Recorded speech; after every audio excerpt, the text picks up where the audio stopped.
What does it look like to give your whole life to care for someone you love and then slowly build yourself back up from that? Our guest today, Jessica Guthrie, has been doing exactly that for over a decade. She's the solo caregiver for her mother, who was diagnosed with early onset Alzheimer's. While still showing up every single day for her mom, she built a career helping companies actually show up for caregivers.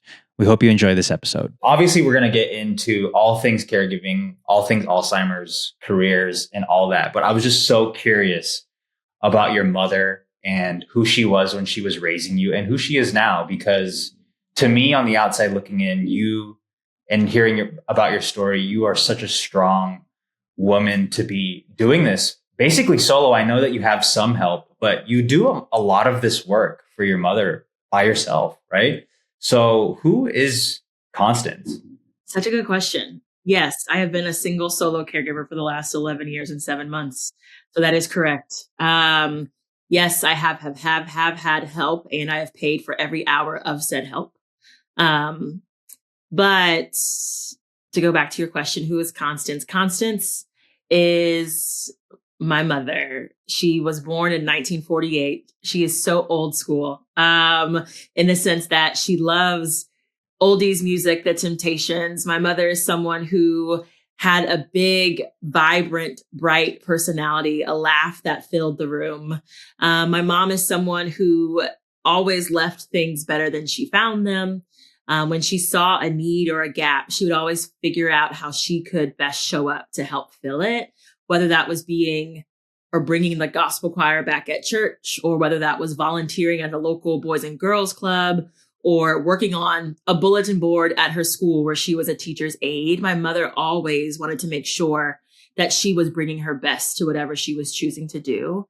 My mom is a business owner. She owned a hair salon for 20 years before we moved to suburbia, Virginia. My mom is a businesswoman who traveled the world and managed and employed people, and truly was like the hostess with the mostest. My mother created fashion shows. My mother had the full figure modeling crew. My mom baked the best homemade rolls. She truly was the epitome of just vibrance and joy and independence and strength. And so when people say that, I'm such a strong person, it's like, oh, but I had a really great model, right? Someone who truly lived their life and enjoyed every moment, and made people better because they were around her. That's who I got to grow up with. That's amazing. And do you ever think about your childhood and the way that your mother raised you and make the correlation between who you are now and how you were raised? Or is this just so part of your life that you don't know any other way? I mean, I think it's both. I think I show up for my mom the way that I do because of how she showed up for me. So my mom is someone who was always there, right? Every recital, every rehearsal, every practice, every performance, you know what I mean? Every debate, sort of my mom was there with the video camera front row, right? My mom was the one who was up at midnight helping me write speeches for, forensics. My mom, 5 a.m., we got to do your hair. Your hair has to look good for this. My mom has always been so present, right? And would literally give you the shirt off her back. Even when she didn't have the money, she always found ways to make sure I got what I wanted and needed, right? And whether I was studying for an AP test or working on a project or getting prepared for the next extracurricular activity, my mom was always right next to me. And I believe that deeply impacts how I show up for her today. So every sacrifice, every choice, everything that I've done to be present and proximate is a direct reflection of how she showed up for me. That's so beautiful. Can you take me back to when your mom started needing more help? Or because I don't know the exact story. I don't know if your mom got diagnosed and then you started paying attention more. Can you take me back to the early days of that? Sure. So my mother was living in Virginia. I left home when it was time for college. So I graduated high school and left, and it was it's time to leave Virginia. And so at the time I was actually living in Dallas, Texas as an educator. My mom was also an educator in Virginia. And so this is around between 2012 and 2014, right? We started noticing that things were different in my mom, meaning she was repeating herself multiple times. She'd ask you the same questions over and over again. She'd get easily agitated. She was very anxious. She would forget where she put things. Mind you, my mom was very routine, right? Especially as an educator. We're to the same school for the last 18 years, like very systematized, right? And those things began to be a little bit more difficult. And so my uncle noticed it first, and he took her to Rush Memory Clinic in Chicago to do like an initial like cognitive screening. And they were like, there are some cognitive declines and you should get this checked. And so like I had a little extra help in terms of like noticing what to look for and or like ask some more targeted questions. So we fast forward to 2014. My mom is still driving. She's still working, but she got in a major car accident. And I knew when I saw the scene of the accident that my mom caused that accident. She had driven to church multiple times a week, same route, all the things. And this was the one time where someone literally like T-boned her. And I just don't think that her reaction speed was quick enough, basically. So I say all this to say that was summer 2014. By September 2014, we had what they believe to be an early onset Alzheimer's disease diagnosis. Because I was aware of like some of the short-term memory losses, I was already like active and trying to keep my mom as on task as possible. And so getting the diagnosis was like, okay, I've got language for this. I now know what's happening to the best of my abilities. Now let's make a plan. And so that's like the very beginning of this. But in the end of the day, I was still a long distance caregiver. I was still in Texas and she was in Virginia. So I was doing everything, in 5 to 6 day spurts and then flying back to Texas. Do you know what the early conversations were like between your uncle and your mom when she was starting to forget things? And how do you think your uncle knew that we should escalate this to seeing a doctor? Because I have family members who forget things all the time, and I never think to escalate that to going to the doctor. Yeah, my uncle was a doctor. So it helped a little bit. And so he worked with the Rush Memory Center. And I'll also say my mom and my uncle were very close. And so I would actually say my uncle probably noticed things before he even told me, because my mom would fly up there every summer. My mom had her own routine with him. And I believe that he was probably more concerned, but probably just gave me just enough to not worry me because I wasn't living home with her, So he was someone who called my mom multiple times a day, right? They talked on the phone for hours, laughed. They were best friends. And so I do believe he noticed when my mom was not as quick-witted or like started to repeat herself that like, hey, this isn't normal. So for a family right now who isn't unfortunately, they might not be doctors the way your uncle is, they might not be as observant. Are there any glaring or blaring signs that I should probably get my family member checked out? Yeah, I think that a lot of folks just sweep things under the rug. Like, oh, they're just getting old. Oh, they're just memory loss. But it's like, actually, any form of dementia is not a normal part of aging, right? So when you notice your person starting to repeat themselves, starting to ask similar questions, if they start to get more agitated and or anxious, if you notice them like retreating and not being as social, those are all cues that something might be happening. We never want to put like a dementia label, but I believe that those are like pieces of evidence that you should take to your primary care physician the next time you have an appointment and just say, I took these notes. I noticed at this time of day, these things are happening. Or I notice when the family is together, my grandmother or my mother or my spouse or whomever is starting to do, these quirky things. I don't know what it is, but I want to bring it to you to start to paint the picture. I think that's the biggest piece of advice I would give any family that's just like wondering. You don't have to like flip the whole switch. It could just be start speaking up and advocating for your person. And that could just be starting to tell the story, because what you're doing, you're now creating building blocks for your PCP to be like, oh, wow, 6 months ago, you said this. You're saying this now 6 months later. this is there's a red flag here. You know what I mean? Like you have to really start to build that story for them is what I would say.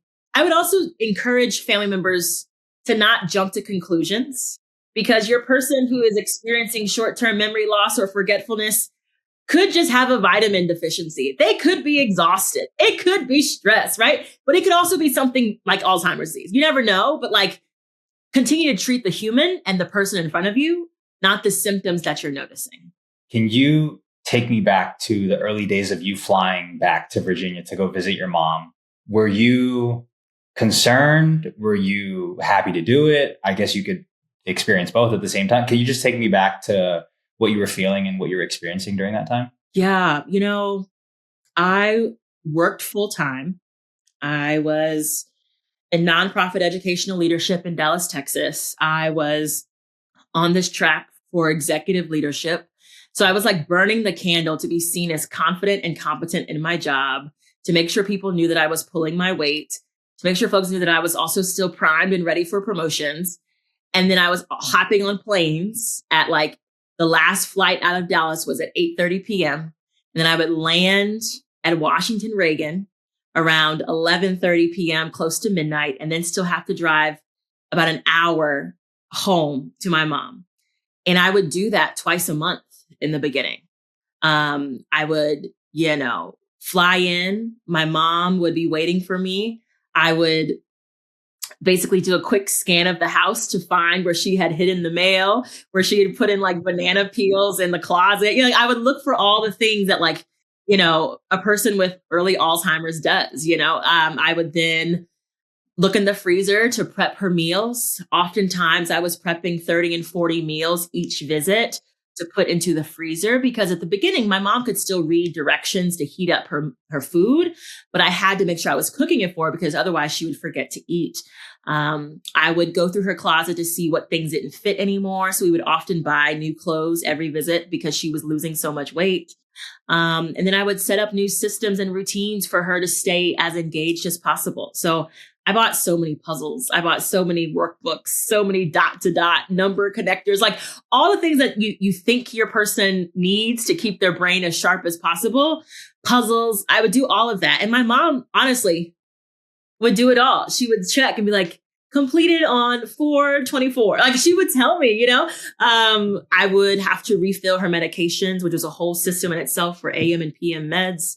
And then I would take my mom and make sure that I spent time with her as her daughter. So we would go to church, we'd go out to dinner, we'd go walk around the park. We would do things so that she would feel a sense of normalcy. So all this to say, I would pack all of that into, 4 to 5 days max.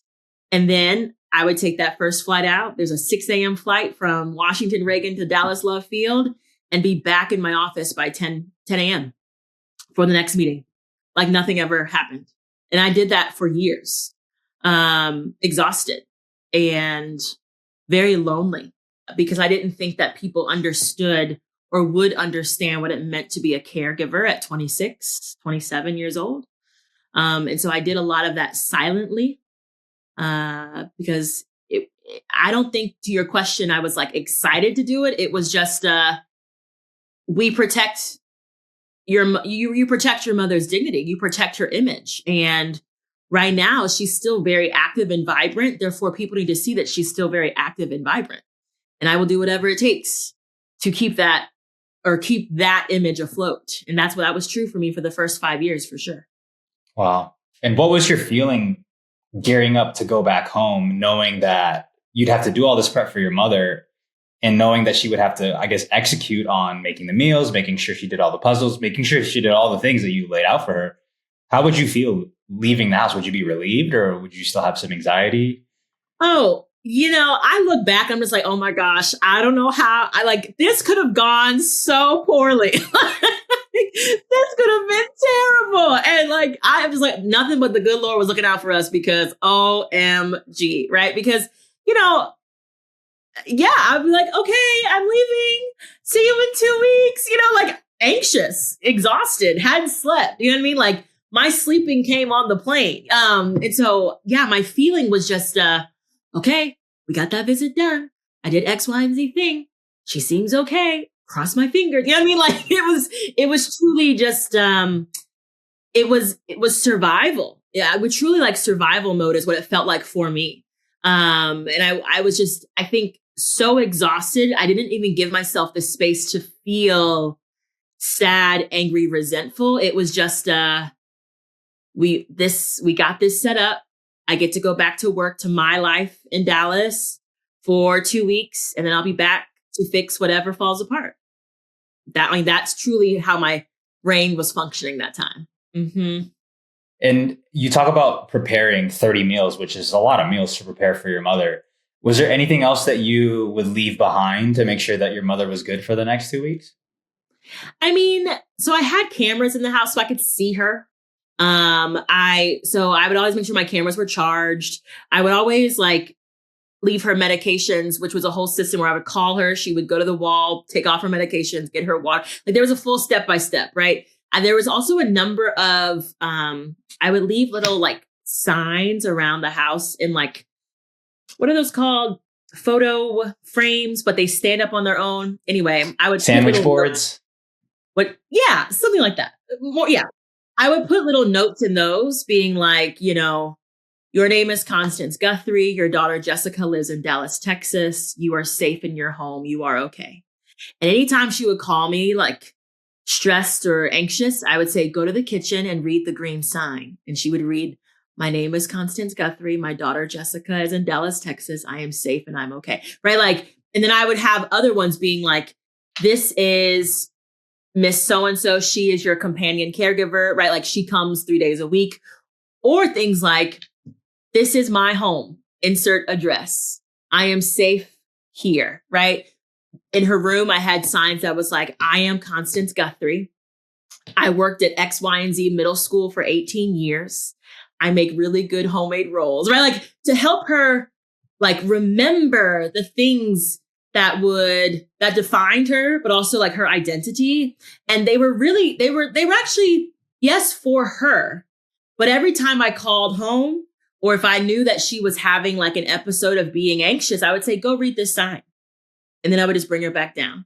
Right. And then, you know, I left a lot of things for her. Like my mom loved these latch hooks, which is like a cheap form of crocheting. Okay. But it was like the thing that kept her focused. And so I would buy her a new latch hook every trip, and she would I would watch her on the camera, like doing her latch hooks. And it's like, she was so focused. So anyway, yeah, the things that I left were all intentional.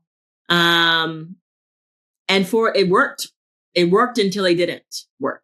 And what was that moment like, knowing that this just wasn't going to happen and you had to be home 24/7? Oh my gosh. Well, you know, my mom was diagnosed in 2014. And then I moved back home, like put all of my stuff in storage, thinking I was moving back to Texas. And this was March 2019. So there was a 5-year span that we got through with our systems. And then by 2019, my mom was wandering out the house. She was literally opening the front door and like bolting across the street just to our neighbor's house. But that's still wild. My mom never like wandered away from the house except for like one and a half times, like during crises moments of storms and power going out. But either way, it got to the point where it was like, Jessica, you can no longer just rely on a camera. You can no longer just rely on like 4-hour companion care. You need to be home. And so there was an incident that happened that really like sealed the deal for me. But then also it was, Jessica, you can't keep paying for a life in Texas and then paying for life in Virginia. Like that's just not feasible. Something's got to give. And when I moved back home and realized like, oh, the labels aren't working. Oh, the signage isn't working. My mom truly needed me here. It was one of those moments of just like, this was the right decision, right? Like this was, even though me packing everything up in Dallas just felt like I was giving up my life. I was giving up. I could not see beyond my nose. It felt like, you know, I'm 30 years old and moving back home. Like who does that? You know what I mean? Like I'm supposed to be at certain point in my career. I'm supposed to be independent, living on my own. And here I am moving back to my childhood bedroom to care for my mom. Like I was heartbroken. But I'll tell you, as soon as I got back home and saw the joy on my mom's face because I was there. It was like, oh, Jessie Poo, I'm so glad you're here, right? But then to also see all the ways that she needed me, I was like, okay, we're good. I'm supposed to be here. This was the right thing to do. And my mom is better for it. And I, Jessica, will be better for this. Was that immediate fulfillment for you, or did that take some time for you to realize that this was the right decision? For me, it took some time. But for my mom, like for me to see the benefit from my mom, it was immediate. For me, it took me a couple of years. Okay. It was like, what the hell is this? I was just so distraught, you know? But I've always operated as a caregiver from a place of such like gratitude and just grace for my mom, and the reality that like none of this is her. This is a disease that is playing out, and I have to meet my mom where she's at. And so like I always had the space for her, but it took me a minute to help me get to the point of like, oh, Jessica, this was exactly what you needed too. And I didn't get there, honestly, until that was 2019. I would say I didn't really get there until 2022 when I put my mom on hospice the first time. I thought she was dying. I thought she wasn't going to live through the fall. I thought every single day was one step closer to the end. I went on leave from my job. I had 10 weeks of FMLA, and I finally slowed down. I wasn't multitasking. I wasn't Zoom meeting. I wasn't doing other stuff. It was just, what does your mom need? Sit next to her, right?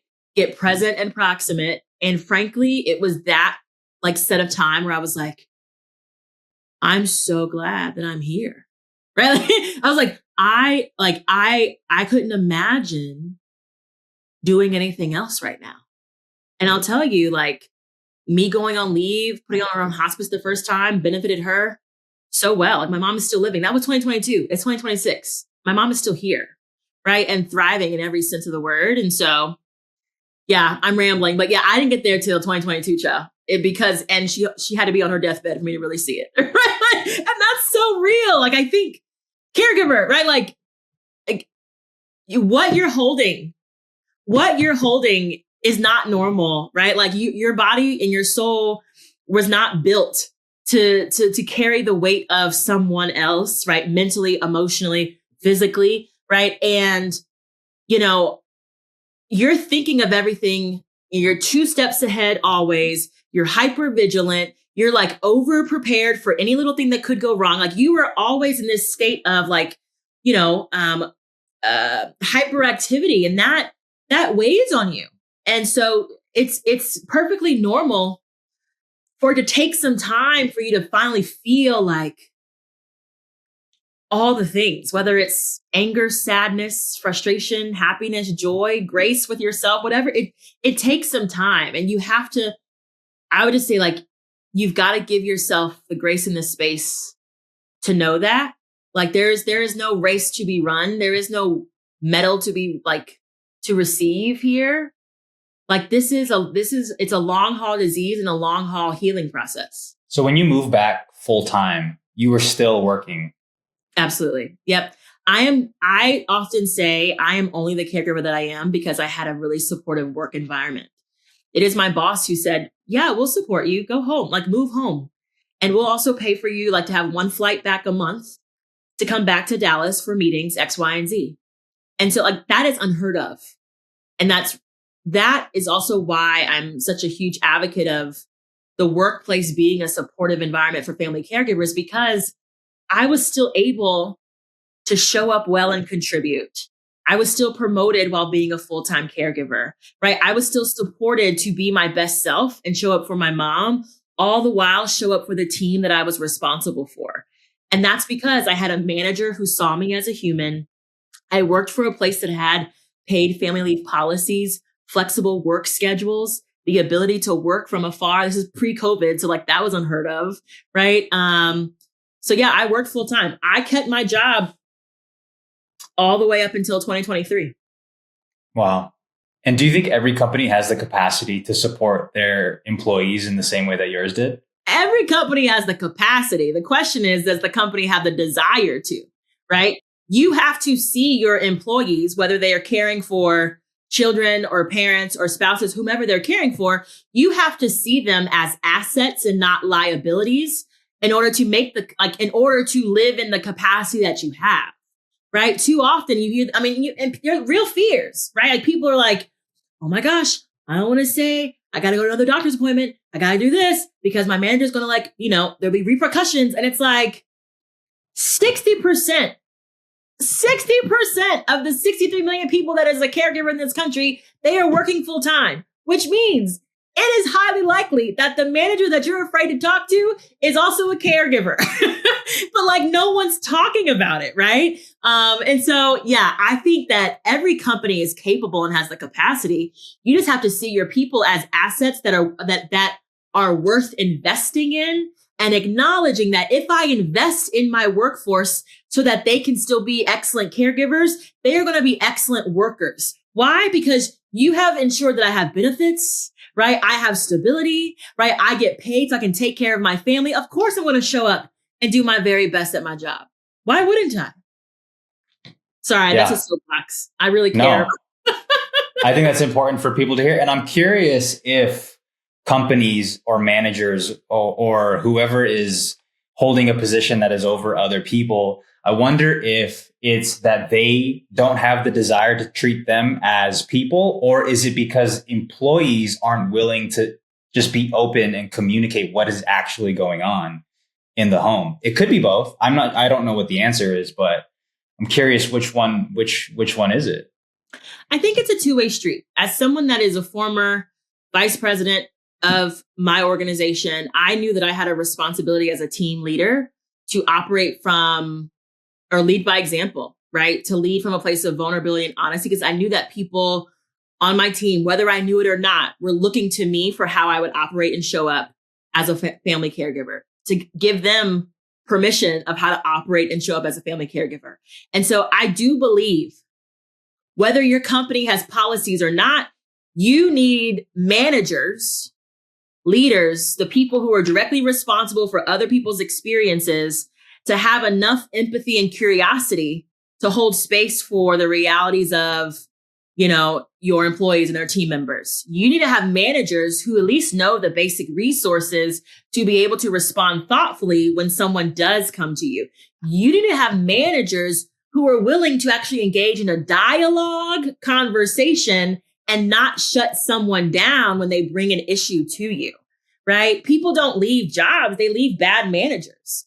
And so companies fall apart when it comes to supporting family caregivers if the people that you have on your front lines or middle managers aren't equipped to best support people who are grieving, caregiving, starting care, balancing children and adults deeply in the sandwich generation, So it's totally feasible. The question is like a desire, but also like, do I have humans that are willing to and wants to, right, hold the space for people to be seen? Yeah. And did you leave your job in 2023 because the care for your mother ramped up? Yes. So I told you I went on leave in 2022, and it was during that time off. It was only 10 weeks, but it's when I realized like, oh, this place runs just fine without me. Like, yeah, sure. Like I am needed, but like the work continues, right? People figure it out. And it was in that moment where I was like, okay, I'm not totally needed here. Number one. And then two, I had been in my company for 11 years. Like I think I'd reached to a point of like, this isn't firing me up anymore. Like I'm ready to transition to the next thing. And so I told my team a year in advance. I was like, May 2023, I will be transitioning off. I didn't have a plan. I didn't have like a clear vision for what was next. I just knew it was time. And so I left, one, because it was time, but two, my mom, I realized that I needed more flexibility and more time to just be present with her because she was still in hospice. Then she was off of hospice. It was just like a lot. And I was like, I only get one mom.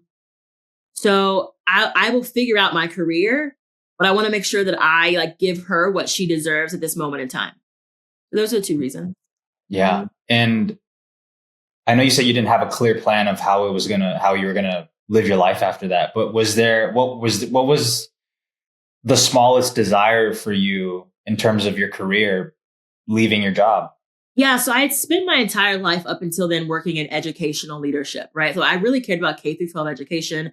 I really cared about equity when it comes to people receiving the best possible education, regardless of the zip code that you grew up in, right? Like that was a thing that I loved. And I, while I was kind of done wanting to work with kids and schools, I still had this fire for creating just and equitable systems. But this time it was to ensure that family caregivers, regardless of the zip code that you live in, you're receiving thoughtful, equitable healthcare, right? It was the same fire that I was doing in education that I was like burning inside me because of my own lived experience navigating the healthcare system with my mom. And I was like, there's a lot of similarities. There's a whole bunch of gaps. There's a lot of injustice, right? And my voice is loud and I can see a clear problem. And I believe that I have the ability to help fix this, right? So while I didn't know the how per se, I had a really clear understanding of the problem.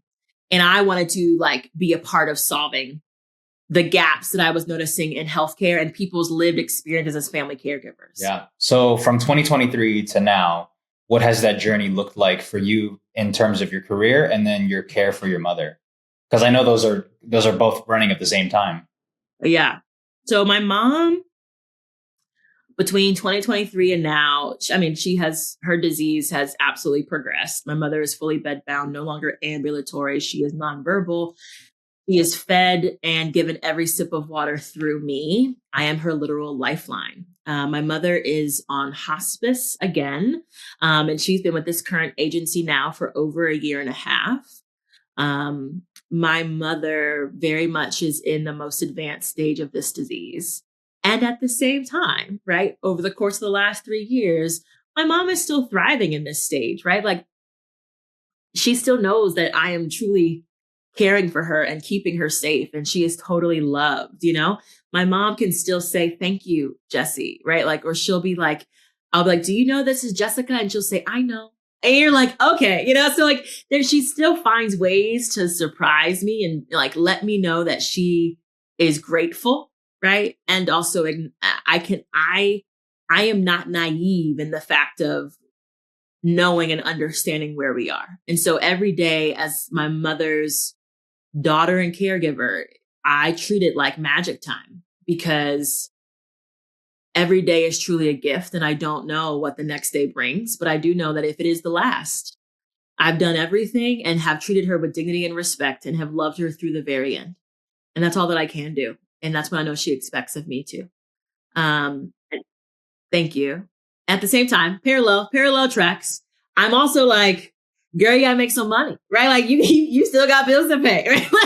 You still have, work to do. And, I have fully pivoted into the space of what I would say leadership in the caregiving and dementia space as a consultant. And so I've built my business over the last 3 years, but especially the last year and a half, to truly be a voice for the family caregiver and bridging our lived experience with companies and organizations who say they want to support family caregivers.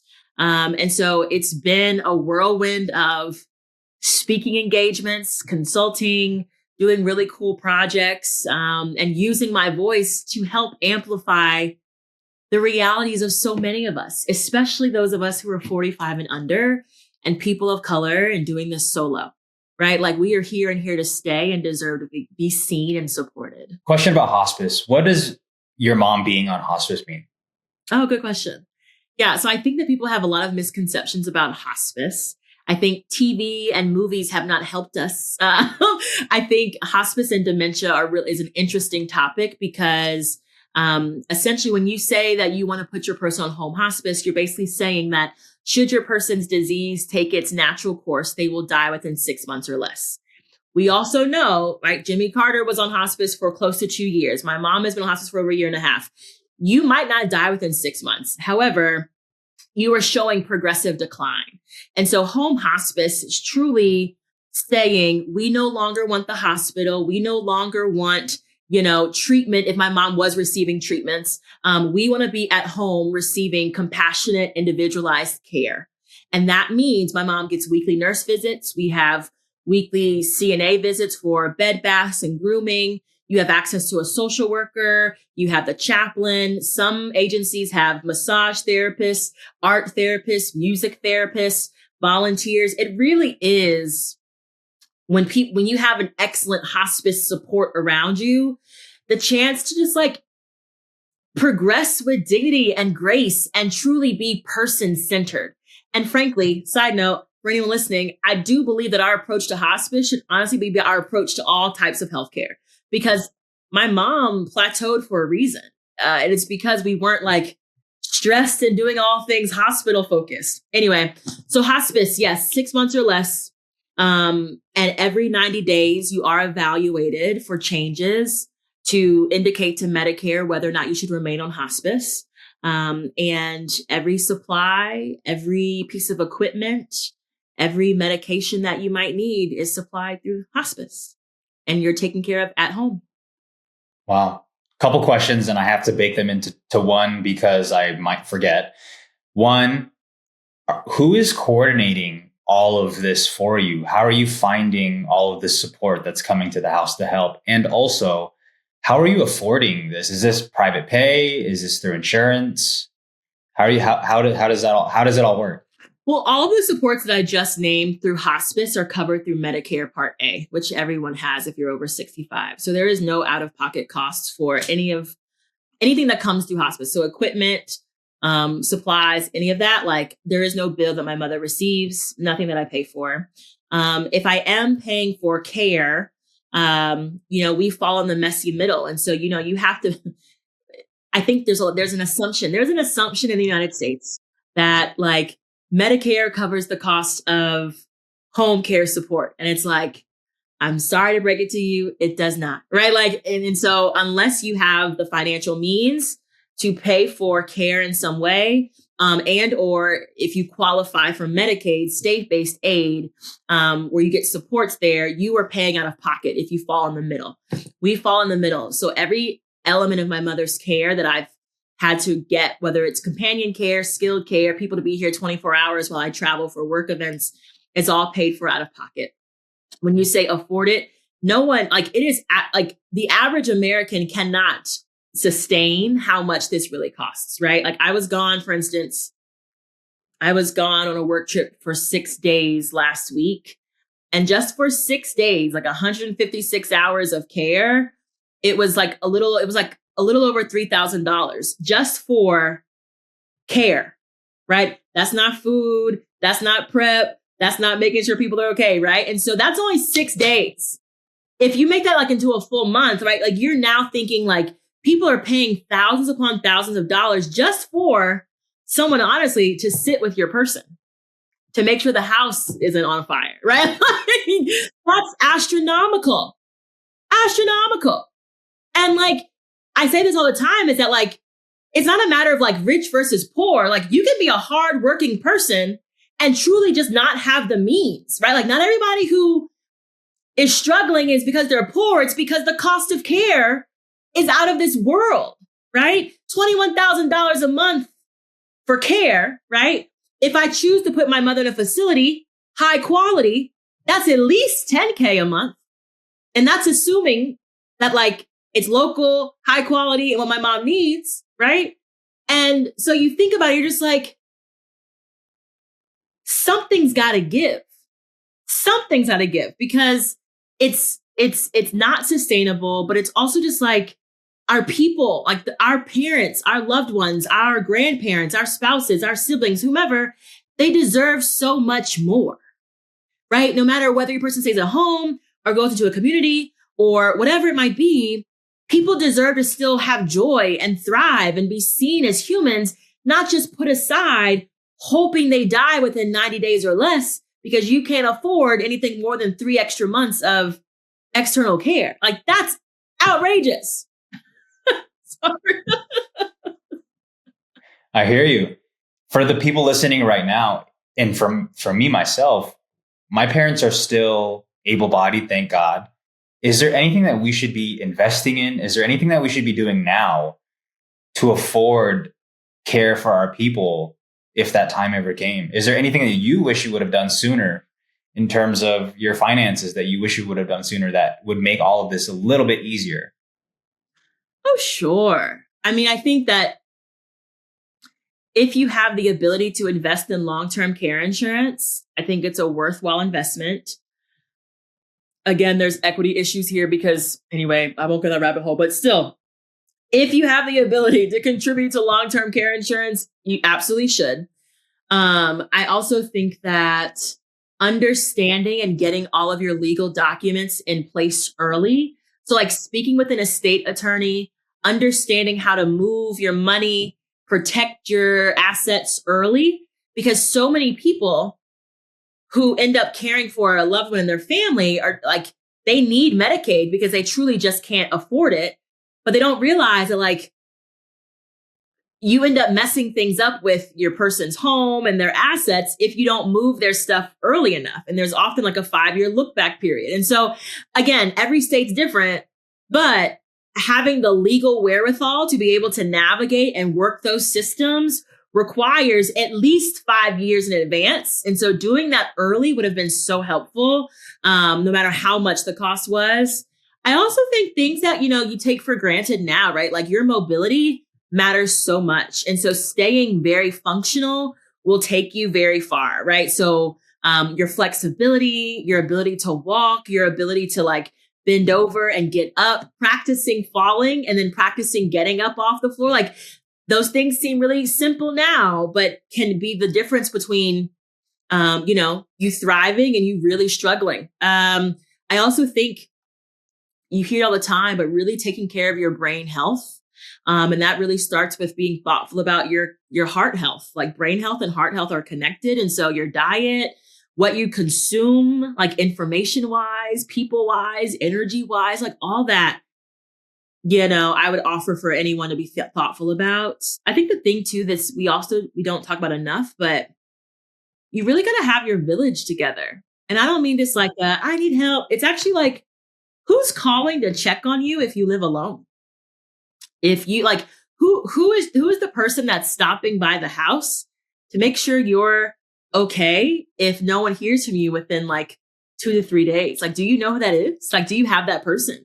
Do you have those people in your community that are going to show up for you and sit with you or buy you groceries or like just be a shoulder to cry on? Identifying those folks before you need them makes asking for help so much easier when you truly need it.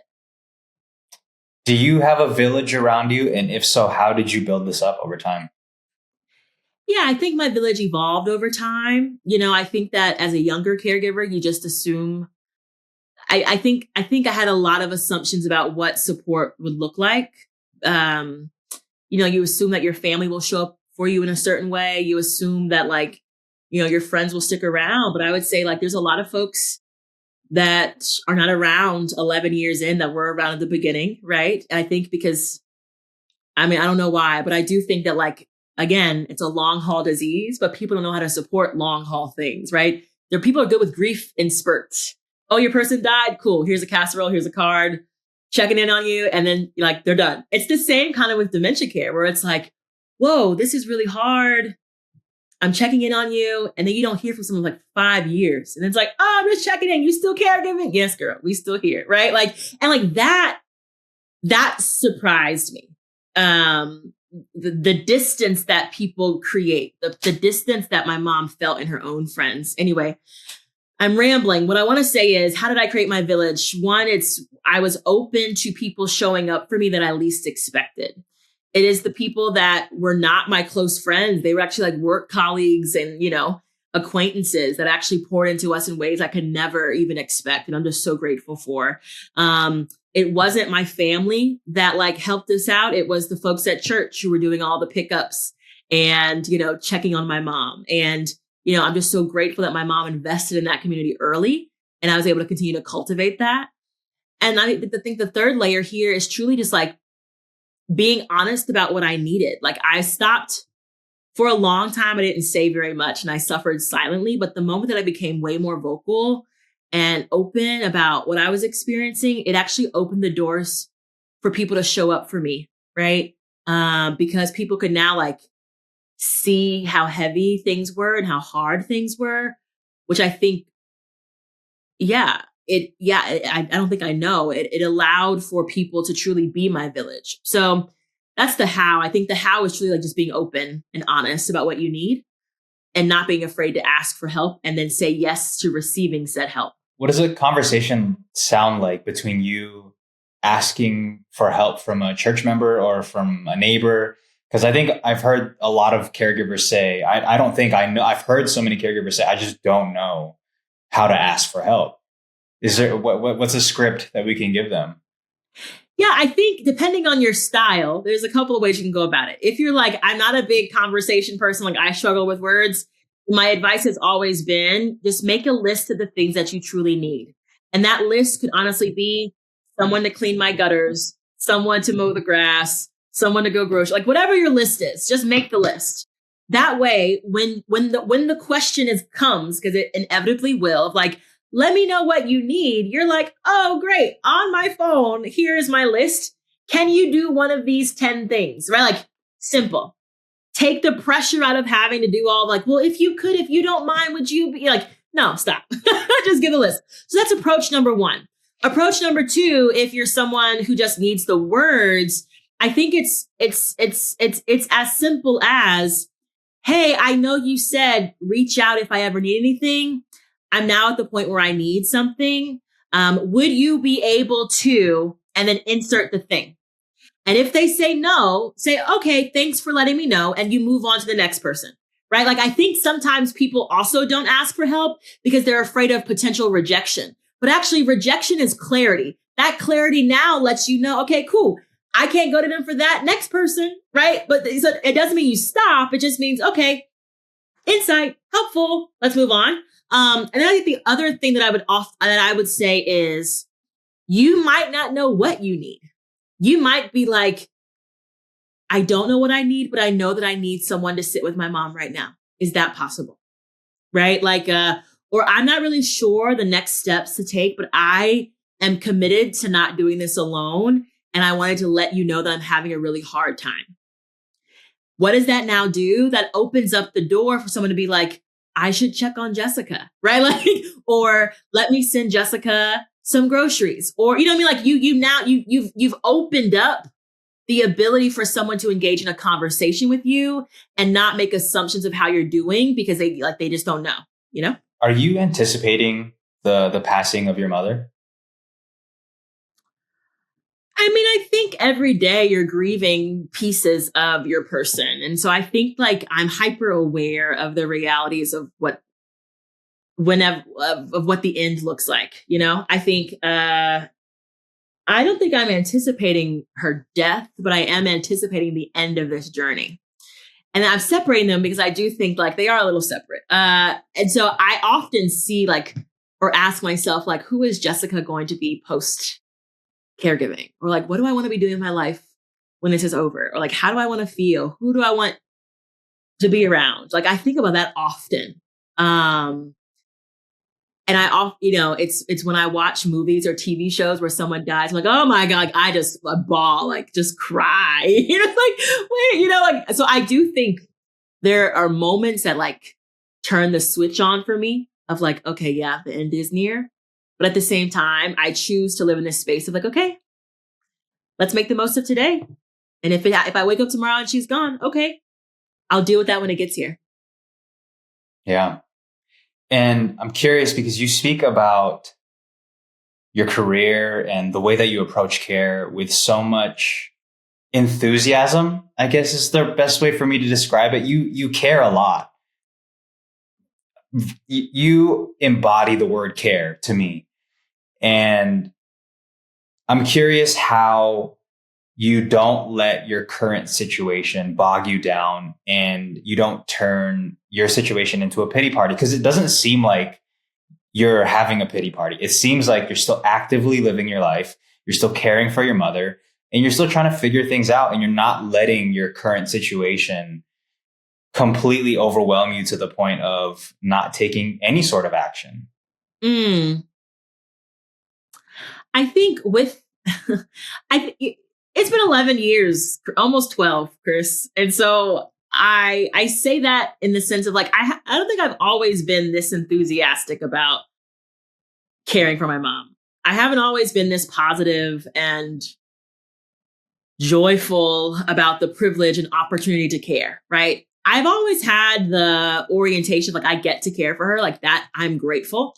And I think some of that comes from being an only child with a single mom. Like there's just something about that relationship that has equipped me with understanding the privilege it is to have such a close relationship. And at the same time, I think, people don't see or didn't see like the dark moments where like I was crying myself to sleep every night, or like, a few years ago, I was in a very deep, dark place of just like, this is awful and hard. And I resent the fact that I'm a caregiver and like I couldn't do X, Y, or Z in my life. Like the ebbs and flows are very real and normal. Right. And I think there's a lot of frustration and guilt and depressed moments, but it's the working through them that actually allows me to have the enthusiasm and the joy that I have. And I think a lot of that shifted as my mom's disease progressed even more. And this is a really unique space, right? But like when you think your person's dying, your entire perspective shifts around what's important, what matters, and how you want to show up for people. And honestly, 2022 was like the turning point for me. And I think that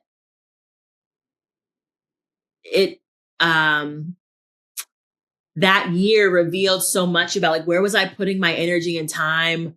Where was I trying to be things that I'd like, for everyone else, but not for Jessica. And the moment that I started focusing on Jessica and pouring into me and my mom, things just got so much brighter.